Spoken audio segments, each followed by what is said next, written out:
Hello you wonderful people, and welcome to the belated GnomeJam review video. For those who missed it, we ran a contest before Christmas to put your game making skills to the test. Now, unlike previous competitions I've ran, I didn't set any strict limits on building dimensions or assets that you had to use.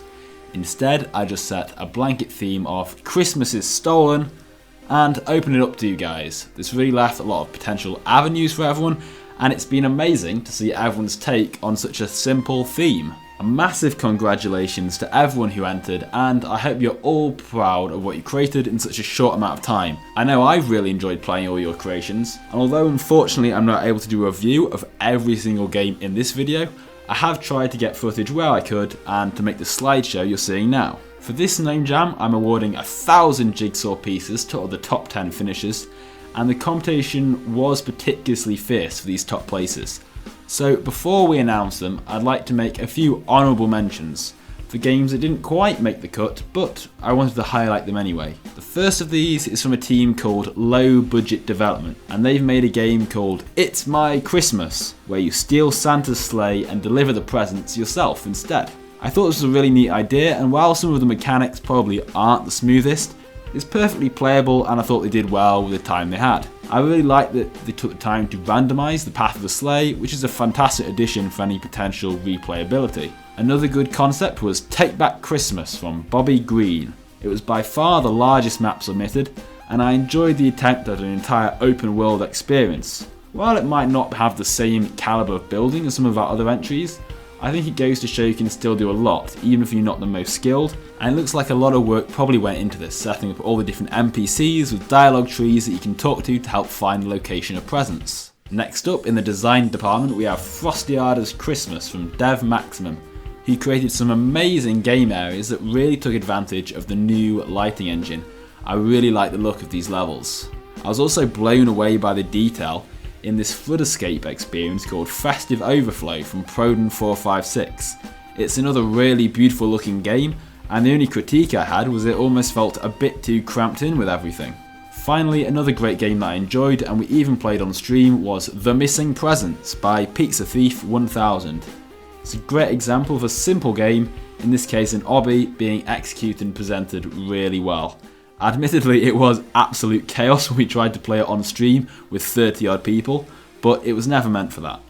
Overall though, it was really nicely done, and the only thing that just let it down was the lack of an ending. Presumably they just ran out of time, but a great job from all of them. Okay, so on to our top 10 who will be taking home 1,000 jigsaw pieces and all the bragging rights. In 10th place we have JS Not Lout 1 with When the Noob Stole Christmas.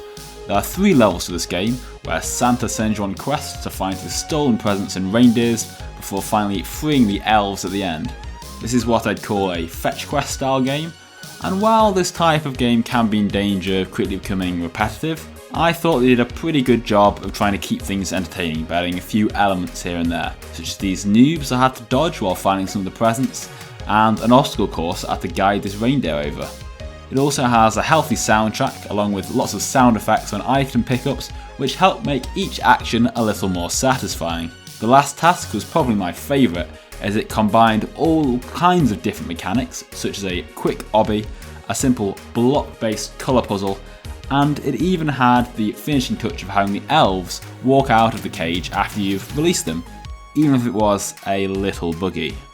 Next up, in 9th place, is a collaboration between 2 users, Stroyosh and Lolai Popcorn 648, with How to Properly Ruin Christmas, and it definitely shows us how to steal Christmas in style. This nicely crafted 2D game starts us off with a fun introduction, then explains how to play. The game is a race against the clock, where we have to dash up and down the building, stealing whatever we can before they disappear.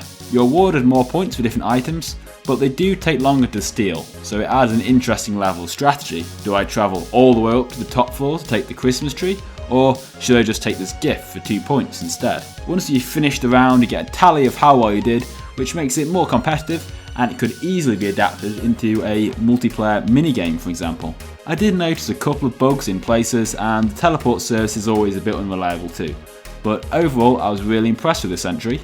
Our next game at number 8 is yet another team effort, this time between Dark Age Master and Hypixel 26, with a very Christmassy experience. It has a pretty novel snowman building game mechanic, where you can roll the snow along the ground just like you would in real life. The gameplay is fairly slow paced and relaxed, but maybe that's perfect for a quiet winter's day.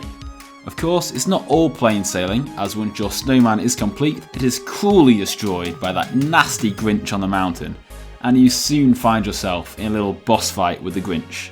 Thankfully for us though, he has a weakness to presents, and can easily be dealt with, provided we can dodge his attacks first. There's a lot of cool little elements that have gone into this, with little sub-quests that come together nicely to make the final picture, and I imagine they probably took quite a while to make this massive underground canyon that you have to explore just to find the carrot and restore Christmas. Over in 7th place we have a Toy Story inspired entry named Gnome Story from DwexArt. The game seems to be set in a parallel universe with Andy's favourite toy is a gnome rather than his cowboy Woody. It's quite an ambitious project with 3 different levels, and they each have their own cutscenes to help tell the story. I did find the fixed camera angles a little bit awkward for some of the gameplay, but I suppose we are playing from the perspective of a toy, so what else would we expect? Inside the actual levels, they each have their own unique look and dialogue to make things interesting, but it does always involve fighting some goblins. I'm not complaining. The game finally finishes off with a groovy little boss fight, and we even get the option to choose how we end it, which I thought was pretty neat.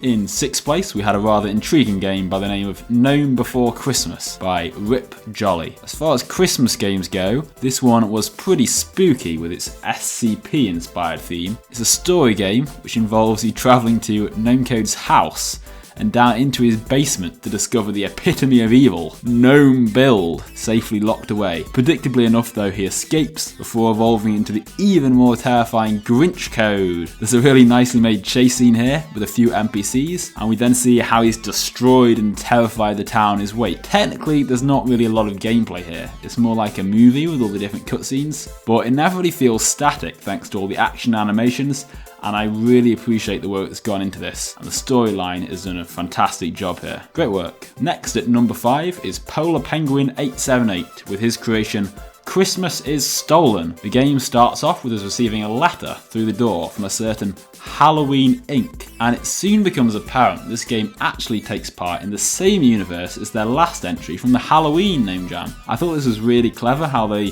reused the witch character to tie the 2 games together and actually continue the story as a sequel, making me that bit more invested in the game. The actual gameplay itself took no prisoners, and I found this harmless looking obby section pretty damn punishing. It is not as easy as it looks. Let's just say I didn't quite make it in the first attempt. 7, 8. What? 4, 5, 6, 7, 8. No. Here we go. Oh, thank God. Thankfully, that was the last of the obstacles, and I then had to fight with some Grinches with this pretty cool candy gun. Once you've cleared a few levels, it then nicely rounds off with a boss fight, which was going so well until it wasn't. Unfortunately, the game kicks you on death, and there was no way I was coming back for those evil stepping stones again, so there ended my playthrough. Moving on to 4th place now, and we had an action-packed multiplayer experience by the name of Present Run by game creator 99887766. I really like seeing any original game concepts being tried out for these contests, and I think this game definitely falls into that category. It's essentially just an obby, but I've never played one quite like this before. For a start, it's multiplayer and against the clock, so it's quite competitive. You have to race across the map while also trying to pick up as many presents as you can along the way. There's a lot of extra elements such as jump pads and booster pads to make things interesting, and I can tell you the obstacles aren't as easy as they look either. Some of these jumps are pretty punishing and you can easily be caught out when playing with others, as I definitely found. In my time playing on stream, I was certainly no stranger to dying, but thankfully the game takes care of the rubbish players like myself by giving us something to do in the lobby, with its disappearing tile grid to keep us busy. Overall, I thought it was a good concept that could definitely be worked on further, and with a bit more balancing, I can really see this being a pretty popular game. Okay, so there's 7 of our top 10 entries trees, there's only 3 left to reveal. But before we do, I thought we'd take a look at 3 more rather spooky honourable mentions that didn't quite make it onto the list so far. The first of these is a survival shooter called Attack of the Grinch Bots by Mr. Jackalope. It looks like your car has broken down in the woods, leaving you to fend for yourself against hordes of attacking zombie robots or Grinch bots. I really like the design of these, and while the snowball gun wasn't always effective, it just made the game all the more terrifying as they advanced towards you. Another pretty scary game was The Lost Presents from Unfixable Souls. They've done a great job creating a starting area here. The ambience really sets up the scene for the game well. And things don't let up once you go through the portal either. You quickly find yourself chased through what appears to be a series of endless hotel hallways by the evil Grinch as we desperately try to collect the presents. Really frantic game experience here. Finally, a bit more laid back, but still a dark tone, was Stolen Christmas from Spyless. It's essentially a piggy style game with keys and items you have to find to escape. However, the game has a fixed camera position which gives it quite a different flavour. I'm not sure whether Glitch Code over here was supposed to be chasing me, but I thought he looked creepy enough just standing there anyway. And I quite enjoyed being able to escape the map, just like a more conventional puzzle game.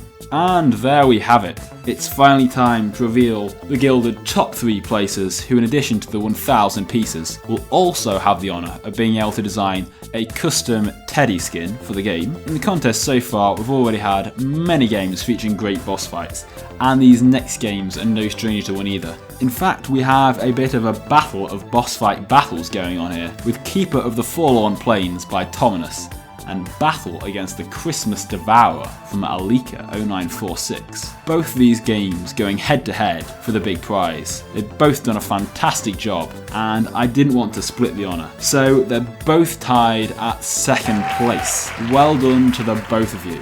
I really like how both these games set up their boss fight with a short preamble before throwing you straight into the action.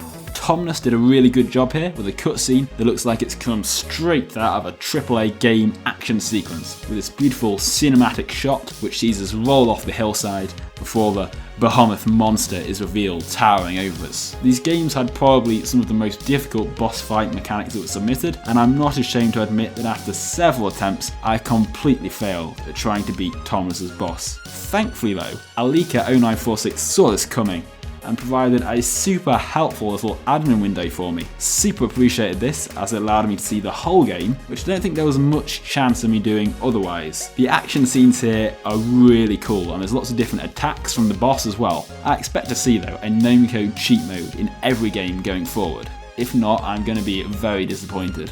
And that leaves us with the final game of the night. Admittedly, I did already announce this in the last video, but let's do things properly. Drumroll please. The winner of the Christmas GnomeJam is The Christmas of 2086 by Kugi01, a name that will probably be familiar to you if you ever watched any of our previous GnomeJam contests. Something of a always the bridemaid, never the bride, Kugi has pretty consistently ranked highly in these contests, but they've never quite won. Until today. I really like how they've given the name a sci-fi twist by setting it in the future, though it doesn't look like much has changed with the usual Christmas tree setup at least. Unfortunately, that doesn't last for long, as both our tree and presents are cruelly stolen from us, sending us on an epic quest to get them back. What made this game stand out for me were the different mechanics on show. It starts off with this chase scene through the narrow streets, for we must break our neck down this ditch and suddenly find ourselves playing a puzzle game where we have to find and match the right wires. Then, before we know it, we're on to the next area, which is like a mini stealth game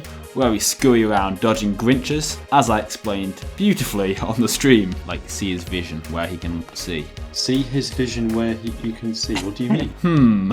And once you've got your way through all of that, the game of course finishes off with yet another groovy boss fight against the evil Grinch himself. It might not be quite as complex as some of the other games we've seen, but it's pretty impressive after everything that's already in this game, and there's a few different attacks as well to keep us guessing. Overall, this is a massive effort to have been made in just a week, and I'm really impressed with the work that must have gone into this. They even went to the effect of adding in these little presents that you can find and pick up throughout the game, and you even get a time score at the end, which helps give it some potential replayability. Once again, great job here, and congratulations Kugi on your winning entry. Enjoy your free Robux. But it's not just about our winning entries, of course. If any of you took part, then I want you all to be proud of yourself and give yourself a massive pat on the back. I've really enjoyed all your creations, and I look forward to seeing what games we may see from you future devs to come. But until next time, thank you very much for watching.